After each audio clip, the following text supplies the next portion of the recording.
En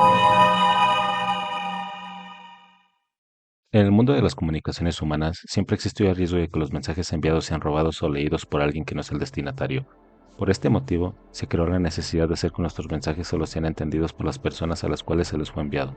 Con esta problemática en mente, nace una ciencia derivada de las matemáticas conocida como criptografía. La ciencia que en términos simples se encarga de encriptar datos y desencriptar. Esto es útil cuando quieres enviar un mensaje y asegurarte de que solo las personas que tienes planeado que les lleguen lo entiendan.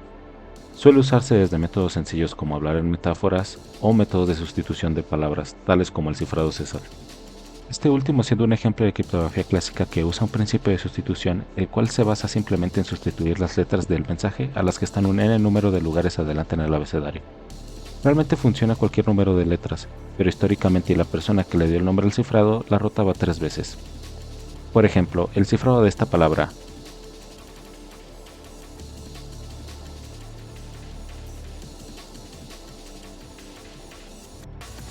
parece poco y algo sencillo, incluso más cuando pensamos que estos eran mensajes enviados durante conflictos bélicos, y las vidas de las personas dependían de la integridad de estos mensajes. Pero en una época donde apenas si algunos nobles, reyes y catedráticos sabían leer y escribir, este tipo de cifrados de sustitución eran más que suficiente para la época, y no era necesario desarrollar métodos de encriptación más complejos que estos. Con el avance de la tecnología y las computadoras durante la Segunda Guerra Mundial, todos los cifrados y criptografía clásica quedaron prácticamente obsoletos ante la capacidad de probar combinaciones de las computadoras, siendo la primera de estas máquinas la de Turing, que fue capaz de descifrar la máquina Enigma, que era de lo más avanzada en criptografía hasta el momento, la cual utilizaba un cifrado simétrico y de sustitución como el cifrado César pero con varios alfabetos. Toda esta serie de eventos e invenciones que dieron lugar en la Segunda Guerra Mundial nos llevan a la criptografía moderna o simplemente criptografía, una ciencia que en menos de 70 años tuvo un avance sin precedentes gracias a las computadoras y a las nuevas necesidades de una sociedad globalizada y casi en su totalidad comunicada entre sí. Con esto en mente fueron creados diversos algoritmos de criptado de datos que sean resistentes a la capacidad de cómputo de las computadoras actuales, y las que probablemente existan en el futuro. Este video busca hacer una pequeña introducción a uno de los algoritmos de cifrado más utilizados en la actualidad y de los cuales derivan muchos de los métodos de cifrados modernos. Estamos hablando del cifrado RSA.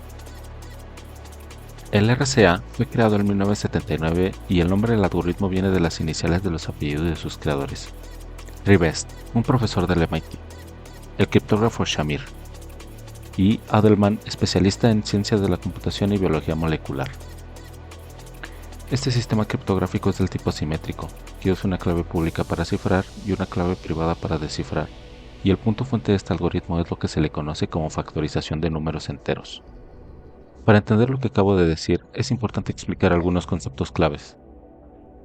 Los sistemas criptográficos actuales basados en llaves se suelen clasificar de dos formas, simétricos y asimétricos.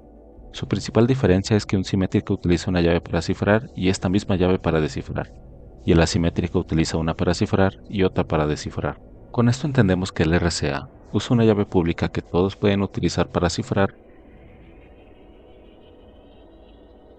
y el destinatario puede usar su propia llave privada para recibir el mensaje. Con esto solo nos faltaría entender qué es la factorización de números enteros. Factorización en números enteros, o también conocido como factorización en primos, consiste en descomponer un número entero no primo en divisores primos, que cuando se multiplican dan el número original. ¿Y por qué esto es difícil de hacer para las computadoras? Según el teorema fundamental de la aritmética, cada número entero positivo solo tiene una descomposición en números primos. Con números muy grandes, y estamos hablando de más de 200 dígitos, no se conoce un algoritmo eficiente para encontrar los dos primos que conforman al número entero.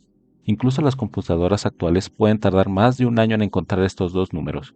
Énfasis en actuales. Con esto en mente podemos entender mejor el texto anterior y así explicar mejor el funcionamiento del algoritmo, que, a grandes rasgos, lo que hace el algoritmo RSA es lo siguiente. Toma dos números primos muy grandes, que suelen estar en orden de 10 elevado a 300. Estos dos números primos se mantienen en secreto, que es la base del algoritmo. Se multiplican entre sí para dar un número n. Este valor n se utiliza como base para generar tanto la clave pública como la clave privada, específicamente junto con otros dos valores derivados, como el exponente público e, que se genera utilizando la siguiente fórmula, que básicamente solo es multiplicar los dos primos otra vez, pero con -1. Luego se busca un número menor a n que sea coprimo del producto de la última multiplicación, y este sería nuestro exponente para la clave pública. Y para sacar la clave privada es necesario un número d que cumpla la propiedad o la siguiente condición, que al multiplicarlo por e, el último número que sacamos para la clave pública, dividirlo por n y que dé como resultado 1. El número que cumple esta condición sería nuestro número d, y gracias a d y e podemos formar nuestras claves públicas y privadas. Y según los requerimientos que se me fueron proporcionados para este contenido audiovisual de bajo presupuesto, ahora tengo que explicar cómo este cifrado es útil en la vida real mediante un ejemplo en la capa de presentación del modelo OSI. Y lo único que se me ocurrió es mostrarte cómo incluso usted puede hacer sus propias llaves de cifrado utilizando este algoritmo aún sin entender ni una palabra de lo que acabo de explicar, mediante un gameplay de la experiencia promedio del usuario de Linux. Bueno, ya estando en Linux necesitaremos instalar la librería de OpenSSL, el cual el comando es este para instalarlo con apt.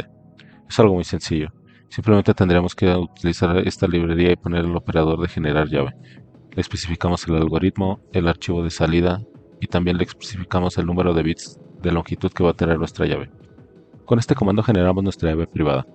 ¿Por qué hacemos esto y no empezamos con la llave pública? Debido a que varios algoritmos actuales de RSA tienen el número E establecido desde el comienzo. Por eso podemos generar nuestra clave privada desde el comienzo y después la clave pública. Aquí vemos que las llaves simplemente son una colección de caracteres que incluso ya está decodificado. Si ven, tienen letras y números, no solo son números. Y bueno, este certificado puede ser utilizado para conexiones HTTPS y puedes utilizarlo para tu sitio web o sitios web. Y como solo le quedan 2 segundos a este clip, no lo voy a hacer. Ya para darle final a este cachivache de video, mi compañero va a cerrar el tema respondiendo a algunas preguntas frecuentes relacionadas con el tema. Comparado con otros algoritmos de cifrado asimétricos, ¿cómo es el rendimiento del cifrado RSA? Pues tomando en cuenta lo que mi compañero explicó hace un momento, podemos esperar que el algoritmo de encriptación RSA llegue a ser mucho más lento que otros algoritmos como el ESC, la criptografía de curva elíptica. Este algoritmo funciona de manera similar con números primos como lo hace el RSA, pero no trata con números directamente, sino que los multiplica en base a puntos de una curva elíptica. Esto resulta en una mayor rapidez y eficiencia energética al generar claves públicas, mientras que el RSA es utilizado principalmente para firmas digitales como el protocolo HTTPS. El algoritmo SC fue diseñado para funcionar en dispositivos móviles y utilizado principalmente por apps de mensajería. Actualmente, ¿qué tan seguro es el algoritmo de cifrado RSA? A priori, se puede considerar muy seguro, ya que aunque es posible encontrar los factores del número primo generado, una computadora clásica tardaría miles de años en encontrarlos. Pero el reciente surgimiento del uso de las nuevas tecnologías, como lo es la computación cuántica, pone en riesgo este cifrado, ya que con pocos qubits se pueden realizar cálculos inmensamente grandes en muy poco tiempo, es decir, tardarían apenas horas en obtener los factores del número primo. Esto causará que en un futuro no muy lejano, este algoritmo termine siendo obsoleto. Entonces, si prácticamente todos los algoritmos de encriptación actuales son vulnerables, ¿hay algún sustituto que la computadora cuántica no pueda desencriptar? Sí, hay varios candidatos que para el tiempo computacional de descifrar sea prácticamente imposible, tanto para las computadoras cuánticas como las clásicas. Todo está basado en retículas.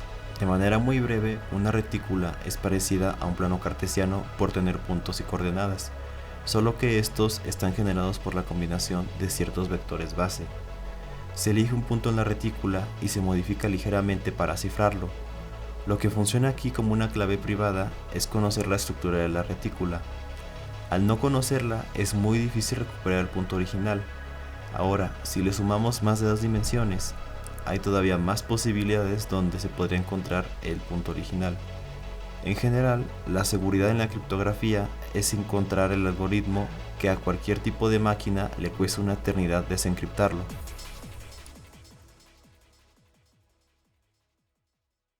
No, pendejos, nos engañó.